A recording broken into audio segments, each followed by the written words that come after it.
Eine wichtige Info vorab: YouTube hat in den Kanalabo-Einstellungen eine Änderung vorgenommen. Wenn ihr unsere aktuellen Videos immer an hoher Stelle in den Vorschlägen sehen wollt, müsst ihr neben dem Abonnieren-Button auf das Zahnrad klicken. Dann öffnet sich ein Dialogfeld, in dem ihr 2 Haken setzen könnt. Der obere Haken bedeutet, dass ihr eine Mail bekommt, wenn ein neues Video von uns fertig ist. Und der untere Button zeigt es euch in den Vorschlagslisten. Dann einfach auf Speichern und ihr seid immer auf dem neuesten Stand über unsere Videos hier auf YouTube. Bella Italia.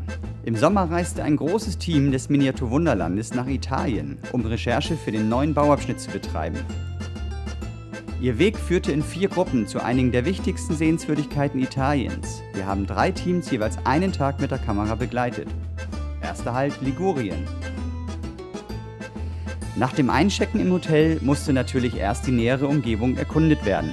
Das traumhafte Dorf Rio Maggiore soll als Grundlage für alle kleinen Küstensiedlungen im Mini-Italien dienen. Neben dicht an dicht stehenden Häusern bot Rio Maggiore auch einen kleinen Hafen oder vielmehr einen befestigten Strand. Um den Nachbau möglichst authentisch zu gestalten, dürfen Originalteile ebenso wenig fehlen wie perfekte Aufnahmen des Panoramas. Gaston nahm am frühen Morgen den Weg auf eine Felsenmole auf sich, um den besten Blick zu haben. Und es hat sich gelohnt. Weiter geht's nach Venedig, die Stadt der Kanäle und der Tauben. Erster Punkt auf der Tagesordnung war der Markusplatz mit seinen weltbekannten Vogelschwärmen. Aber auch die herrlichen Gebäude standen im Fokus unserer Modellbauer. Nach einem kurzen Ausflug im Wassertaxi durch die Kanäle führte eine Venezianerin das Team durch die engen Straßen und Gassen. Von Interesse waren Architektur, venezianische Kunst und all die kleinen charmanten Details.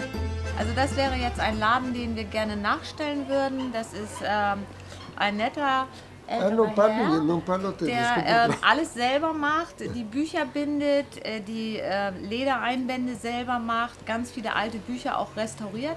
Der Laden ist sehr schön, alles mit Holz und ganz viele alte Sachen, die hier drin sind. Und wir werden jetzt noch ein paar Aufnahmen machen und hoffen, dass wir das dann so realistisch wie möglich auf die Anlage bekommen. Letzte Station der Reise war die Hauptstadt Italiens, Rom. Mittelpunkt des Interesses war natürlich der Hauptbahnhof. Hier wurden von allen Ecken und Kanten Bilder gemacht, um den Nachbau im Wunderland später möglichst authentisch zu gestalten. Dazu gehören die typischen Züge ebenso wie markante Details am Gebäude selbst. So, ihr habt vielleicht gesehen, die Decke sieht ganz lustig aus. Hier fehlen überall Teile, ist was rausgebrochen. Auch das haben wir natürlich im Foto festgehalten, weil unsere Modellbauer achten ja auf jeden Scheiß. Und natürlich muss dann auch bei uns im Bahnhof an der Decke irgendwelche Brocken fehlen und Teile nicht schön sein. Und weil das macht ja das Wunderland aus, dass wir wirklich an jedes Detail denken. Und dazu gehört auch unter dem Dach die Decke auch so zu machen, wie sie in Originalen ist. Auch auf den historischen Stadtkern mit seinen kunstvollen Brücken freuten sich die Modellbauer. Hier musste alles fein säuberlich dokumentiert werden, damit sich Verzierungen und Statuen akkurat nachstellen lassen. Ihr Ende fand die Recherchereise auf dem Petersplatz vor der Kulisse der Vatikanstadt. Für einen der beeindruckendsten Nachbauten des Abschnittes wurden auch hier hunderte Fotos geschossen. Jetzt heißt es Eindrücke sortieren und der Bau kann beginnen.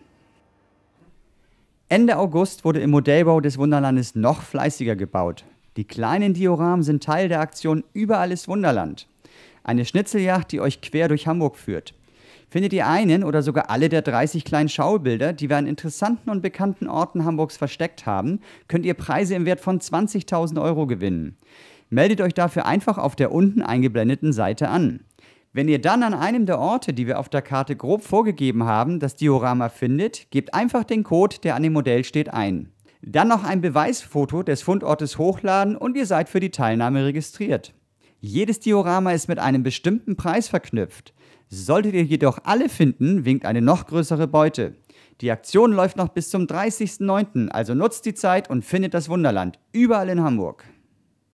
Der vergangene Sommer stand im Namen etlicher Challenges, die in sozialen Netzwerken kursierten. Natürlich blieb auch das Wunderland davon nicht verschont. Wir waren ein bisschen skeptisch, ob und wie wir die Nominierungen annehmen sollten, entschieden uns aber letztendlich daran teilzunehmen. Im Juni galt es, die sogenannte Cold Water Challenge zu bestehen. Verschiedene Feuerwehren nominierten sich gegenseitig und binnen 48 Stunden muss die gesamte Brigade in irgendeiner Form mit kaltem Wasser in Berührung kommen. Die Feuerwehr Knuffingen hatte natürlich so ihre Probleme, auf der Anlage passende Wasserstellen zu finden, sodass in letzter Sekunde nur noch ein Vollbad im Skandinavienbecken möglich war.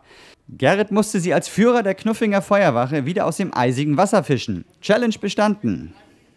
Die zweite große Aufgabe im Sommer war die Eisbucket Challenge. Der Nominierte musste sich einen Eimer Wasser mit Eiswürfeln über den Kopf schütten oder an die ALS-Stiftung spenden, um die Forschung und Behandlung der Krankheit zu fördern. Das Wunderland entschied sich, die Aktion etwas anders anzugehen. Für jeden, der hinter uns steht, der Wunderländer ist nicht das gesamte Team, weil oben ist auch noch Betrieb, spenden wir $100. Also ungefähr 5.000 €. Die teilen wir aber auf. Die Hälfte geht davon in die ALS-Forschung. Aufgrund der Diskussion über die Tierversuche sind wir etwas unsicher, haben uns also entschlossen, dass wir es zur ALS-Ambulanz zur Charité nach Berlin spenden. Die kümmern sich um Forschung und um Behandlung. Wir werden eine regionale Institution unterstützen, haben uns für Dunkelziffer e.V. unterschieden und auch für eine internationale Problematik uns entschieden zu spenden. Da haben wir gesagt, das Beste wäre im Moment, Waisenkinder in Syrien zu unterstützen. Und es gibt ja auch so diese kritischen Stimmen mit dem ganzen Wasserverbrauch. Das ist in Hamburg sicherlich jetzt momentan nicht so ein Problem, aber in großen Teilen der Welt. Deswegen, Viva Con Aqua kümmert sich darum, dass in Afrika Wasserversorgung hergestellt wird. Die kriegen einen Teil des Geldes. Und zu guter Letzt muss man ja mal sagen, Eiswürfelproduktion kostet sehr viel Strom. Ihr kauft die an der Tanke, wenn ihr das Geld alle gespendet hättet, wer weiß, wie viel zusammengekommen wären. Aber es kostet viel Strom und auch das ist in Afrika und allgemein für unsere Umwelt ein großes Thema. Da gibt es die Ingenieure ohne Grenzen, die gerade in Afrika ganz tolle Projekte machen, was erneuerbare Energien angeht. Und wie gesagt, Wasser ist knapp, deswegen haben wir das aus der Elbe genommen, was wir hier haben. Stinkt ein bisschen, aber die Elbe wird es uns verzeihen, die kann das ab. Und B, die Eiswürfel haben wir heute Morgen vom Fischmarkt geholt, weil die sind da über. Die werden nicht mehr gebraucht, nachdem die ganzen Fische da drauf lagen. Stinkt ein bisschen, mal schauen, was das wird. Aber da alle nicht Hamburger uns ja immer so charmant Fischköppe nennen, haben wir uns gesagt, würde ich sagen, dann kippen wir uns die Fischsuppe mal über den Kopf, ne?